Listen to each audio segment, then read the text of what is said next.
to the Quarantina Cantina with Tina. I'm Tina. It's good to be back. We were off last week for our regularly scheduled rocking back and forth in the dark, sobbing. If you missed us, things sound bleak for you. You know what might help? A nice quesadilla. So what is a quesadilla? Literally, it translates to little cheese girl. For me, it's comfort food. It's fast, it's delicious, and it's so dead simple to make that if we're being honest, I think you and I both know that even Taco Bell can't f*** up a quesadilla. For a lot of us, it was the first dish we ever learned to make. So if we all know it, we all love it, and we all know how to make it, why are we even talking about quesadillas? Well, that's because you're doing it wrong! There are a few things everyone should know about quesadillas. The first is how flexible they actually are. They are a blank canvas made out of tortilla. Almost any ingredient in your fridge or pantry will probably be delicious in your quesadilla. If it goes well with cheese, it works. And when you're making a quesadilla at home, with a little creativity and some good technique, you can really elevate the dish and make it so much more than the little cheese girls you get from Taco Bell. You can make them little cheese women! Eat your heart out, Louisa May Alcott! For me, a quesadilla is really about the filling. It's nothing more or less than a delivery vehicle for what's inside it. So our first task is going to be looking at filling. Now, we've all had a great chicken and cheese quesadilla, and don't get me wrong, that's delicious. I have some pulled chicken here. I'm gonna make a chicken quesadilla. But a quesadilla filling can be so much more than that. In fact, some of the earliest known quesadillas from Aztec times were filled with pumpkin and squash. So don't get worried about tradition or authenticity. In fact, I am not going to worry about tradition or authenticity at all because, well, we have bigger problems, don't we? So I don't care about your grandmother's criticism of my cooking. Quiet, Nana! So just to start you off with some ideas about fillings. One of the best quesadillas I've ever made was sauteed mushrooms, caramelized onions, and Gouda cheese. I'm also a huge fan of a corned beef and cabbage quesadilla with a strong mustard and gooey Swiss cheese. One real treat is thinly sliced apples, honey, brie, and bacon. And yeah, you can put bacon in your quesadilla. No one's gonna stop you. You're an adult, and more importantly, I don't think there are laws anymore. But I don't have the stuff to make those particular quesadillas right now. Here's what I do have. Looking around, I've got some pulled chicken, bell peppers, black beans, red onion, and you know what? If I add a can of chipotles and adobo sauce, that's gonna make a really traditional pulled chicken and cheese quesadilla. I'm gonna do that. What else do I have? I got some frozen broccoli that I took out of the freezer and I really need to use. It's starting to go bad on me a little bit. So what I really love is broccoli cheddar soup. Got a big chunk of cheddar here. If it's good in a soup, it's gonna be really good in a crispy tortilla. I'll add some shallot to that to deepen the flavor, maybe throw in a little something spicy, and I think that's gonna be great. I also have a ton of spinach, and I know that spinach, fresh spinach, it goes bad so quickly. So I would like to use it as soon as possible. And looking around, I'm gonna pair that with this can of artichoke hearts that came in a food delivery service that we didn't ask for. You know what? It's basically gonna be like a spinach artichoke dip, but inside a quesadilla. I think it's gonna be good. So a few things to keep in mind while you are getting your filling ready. One is while you're prepping your ingredients, you want to cut them into bite-sized pieces, especially if you have large ingredients like broccoli florets or red pepper, onions, stuff like that. We've all bitten into a sandwich or a taco before and pulled away, and a big, long, stringy piece of bacon or onion pulled away with us, and it pulled out half the filling, and that all just plopped onto your plate or the table or your pants. And there's nothing worse than that, right? There's nothing worse than that. I can't think of anything worse than that. Can you think of anything worse than that? Another point is that your filling should be cooked before you cook the quesadilla. The heat you're going to need to brown that tortilla is not going to be nearly enough to cook most ingredients. So the filling itself needs to be ready.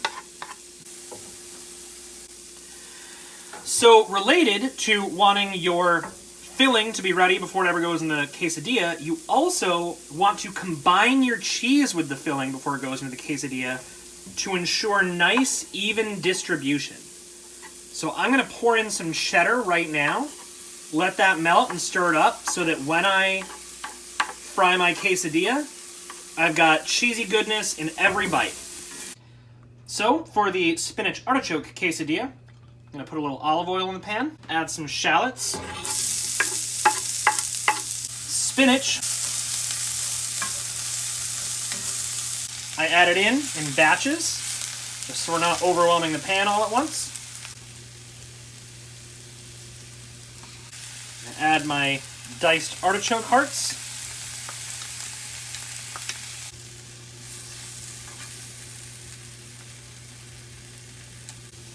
So for my cheese, I'm going to add cream cheese for texture. Pretty typical of a spinach artichoke dip. And I'm going to stir in some freshly grated Parmesan for flavor.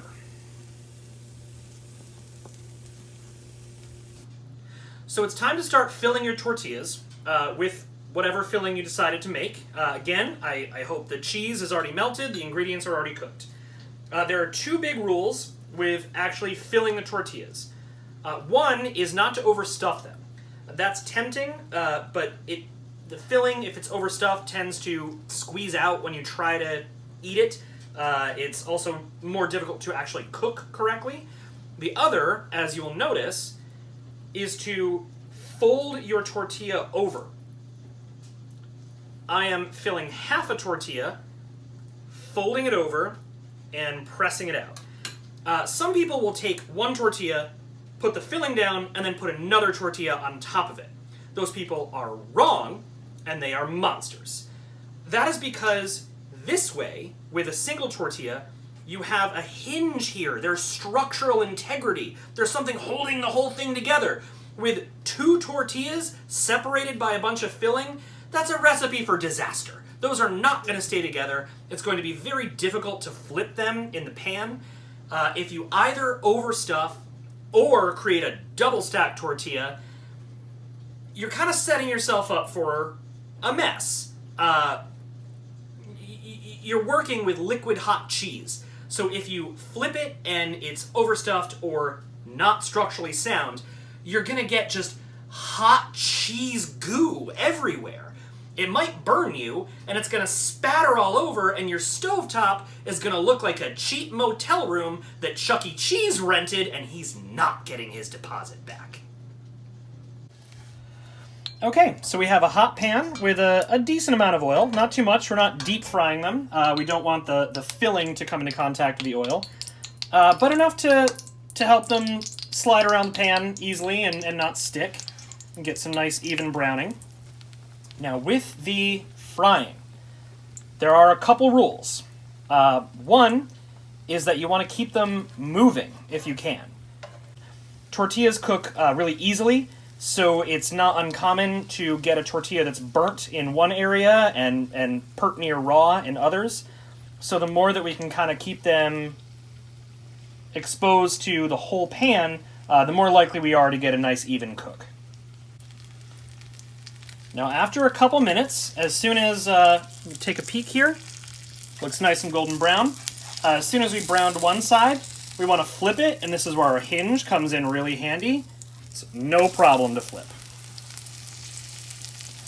And as soon as you do that, you want to salt that surface immediately, because that oil is going to hold on to the salt.